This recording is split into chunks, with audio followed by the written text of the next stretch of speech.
Welcome to VLearn. This is session first of system programming. Today we are going to cover different topics like we will cover the introduction part of system software. We will further cover system software and machine architecture. Architecture of system programming we are going to cover. Simplified instructional computer, in short it is called as a SIC, that we are going to cover.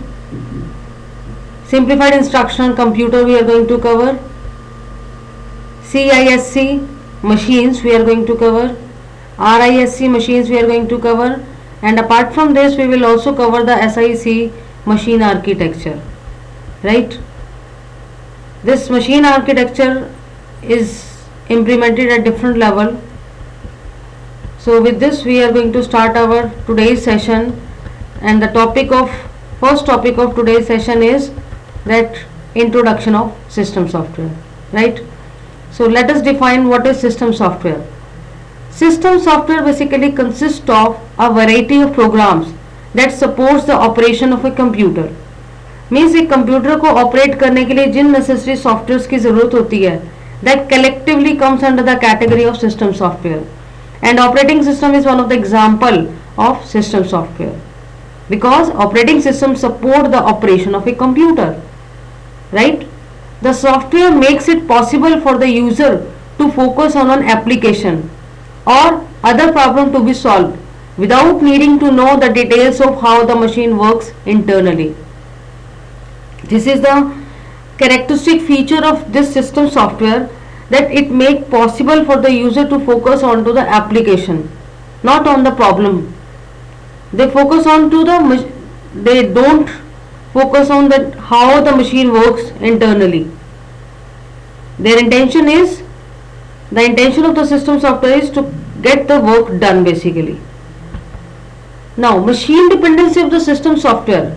When we talk about the machine dependency, it means system programs are intended to support the operation and the use of computer, right? It means system programs are basically machine dependent because they are specifically designed with the intention to support the operation as well as the use of computer.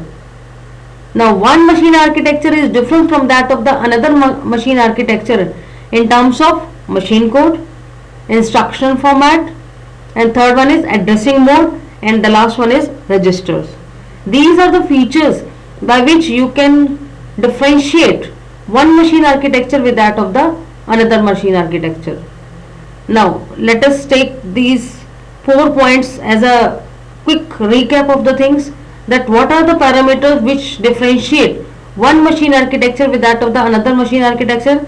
That is, first one was machine code, second one was instruction format, third one was addressing mode, and the next one is registers. Machine independency. Previously we talked about the machine dependency. Now we are going to discuss about the machine independency. So machine independency of the system software means that general design and logic is basically the same thing, and machine independency is it is being implemented in terms of code optimization, in terms of sub-program linking. So this thing basically, code optimization and sub-program linking, is capable to bring about the machine independency of the system software. Now let us discuss some system software and machine architecture. One characteristic in which most system software differs from the application software is machine dependency. Yes, we have already covered this part, that one type of machine architecture is different from that of another one, or one kind of system software is different from that of an application software only in terms of machine dependency. So system programs are intended to support the operation and the use of the computer itself rather than any particular application. So system programs are basically independent programs, right? Independent, but still that depends upon the type of machine. System software examples we will cover. So it includes text editor, assembler, compiler, loader, linker, debugger, macroprocessors, operating system, database management system, and system engineering tools. So all these are the basically examples of system software. Now let us discuss a bit small brief description about all these system software. First one is text editor. Why we use text editor? It is basically used to create and modify the program, right? Like जैसे हम VI editor use करते हैं, Emacs editor use करते हैं. These are the examples of the system software which are used to create and modify the program. Another is compiler and assembler. Let us take a definition part of compiler. Compiler is a kind of translator which translate the user written program or source code into the object code in a single step. An assembler is specifically designed for the conversion of assembly language program into the machine code, right? So compiler and assembler is basically called as a translator, so that these translator converts the program into the machine language, right? Next is linker and loader. The resulting machine program was loaded into the memory and prepared for execution only with the help of linker or loader, right? Now debugger. Debugger is a kind of software which helps you to detect error in the program. Not only detect, rather it provides the required coding for the rectification of the error also. Now, in terms of architecture of system programming, user or people are at the higher level. A user can interact with that of a machine only with the help of application program or utility program. But application program and or utility program has to interact with that of the debugging aids or macroprocessors or text editor, because a user cannot directly operate onto the hardware, right? So user interact with the help of application software to text editor, then it comes further in the link of compiler, assembler, linker and loader. Then comes the role of memory management, processor and process management, device management, information management. So in this way a user is able to use the bare machine or computer. So there are lots of levels that a user has to cross before accessing any sort of hardware. So these parameters are the part of architecture of system programming, and those components like memory management, processor and process management, device management and information management, all these collectively give rise to the operating system.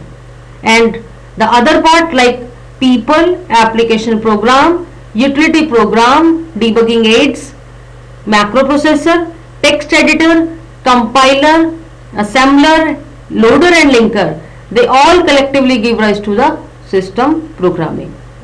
For this purpose we require the system programming, right? Now let us discuss that what is SIC. This term is very much popular in system programming, and what does it mean? Let us discuss one by one. Simplified instruction computer means, like many other product, simplified instruction computer comes in two versions. SIC means SIC stands for simplified instruction computer, and it comes in two versions. First one is the standard model and another is the extended model or extended version. Extended version is basically having the extra equipments. That is why, because extra equipments are there, so extra expenses are also there. The two version has been designed to be upward compatible. Simplified instruction computer, first one, and the second one is extra equipment SIC, right? Now let us discuss in detail about the SIC. That SIC is upward compatible, means as the new versions of the operating system are coming up, so SIC will support them. It is compatible with the upward version. Memory consists of 8-bit bytes, 3 consecutive bytes from a word. 3 bytes consecutive manner में एक word को form करते हैं. There are a total of 32768 bytes, that is 32 kilobytes in the computer memory. We are talking about the SIC computer or simplified instructional computer, right? So this computer is having how much memory? That is 32 kilobyte, or in terms of byte, if we will calculate, it will be around 32768 bytes, right? How many registers are there? There are 5 registers and 24 bits in length. And in SIC, how many bytes give rise to a word? That we have already covered. That was 3 consecutive bytes form a word. Now, when we talk about the 5 register, what are these 5 register in SIC? First one is A register, and A register is stands for accumulator. Another is X register, that is index register. Next one is L register, that is linkage register. Next is PC register, that is program counter. Next one is SW9 register, that is the status word or condition code, we can say. Now, can you specify the meaning of the word CISC? That is complex instructional set computers. Most of the time when we are dealing with the system programming, then this term is popularly used. So you must be aware of the full form of CISC, that stands for complex instructional set computers. So it is basically the computer or the traditional machine basically. So what are the features of CISC? That is, it is a complicated instruction set. Next is different instruction format and lengths. Many different addressing modes are there. It supports many different addressing modes like VAX or PDP-11 from DEC rather, Intel x86 family, reduced instruction set computer. Another part of CISC is RISC, that is reduced instructional set computers. Now, what is RISC machine? It is basically a kind of instruction. RISC system is a kind of instruction, and instruction is of standard type. It is having the fixed instruction format. Single cycle execution of the most instruction take place in this RISC machine. Single cycle execution of most instruction take place in RISC. This is the most important feature of RISC machine. Memory access is available only for the load and store instruction. वो instruction जिनको already memory मिल चुकी है, they are supposed to be load and store, and this RISC machine is available only for that instructions, right? Other instructions are register to register operation, that like हमने पहले भी 5 type के registers cover किए थे. Let us recall them, that what were these 5 register? A register, X register, L register, PC register, SW9 register, SW register. So it was the short part. Now in brief we will cover it, that accumulator register, index register, linkage register, program counter, status word, they all comes under the part of this 5 register. So RISC provides you the instruction for register to register operation. A small number of machine instruction and instruction format is there. Instruction level parallelism, that is a large number of general purpose registers are supposed to be there. Simple instruction computer machine architecture, or we can say that SIC machine architecture. It is having a defined data format, and defined data format consists of integers that are stored as 24-bit binary number. Data format, when we talk about the data format, then 2's complement representation is used for the negative values. Always remember this. 2's complement representation is used basically for the negative values only. Characters are stored using 8-bit of ASCII code. ASCII stands for American Standard Code for Information Interchange, right? So characters are stored in the 8-bit format. No floating point hardware on the standard version of SISC. This is the most important point, that SIC machine does not support the floating point hardware on the standard version of SIC, right? Instruction format. In terms of bits, it supports 24-bit format which support SIC machine architecture. और ये हमने किसका format की बात की है? Instruction format की बात की है. The flag bit is used to indicate indexed addressing mode, right?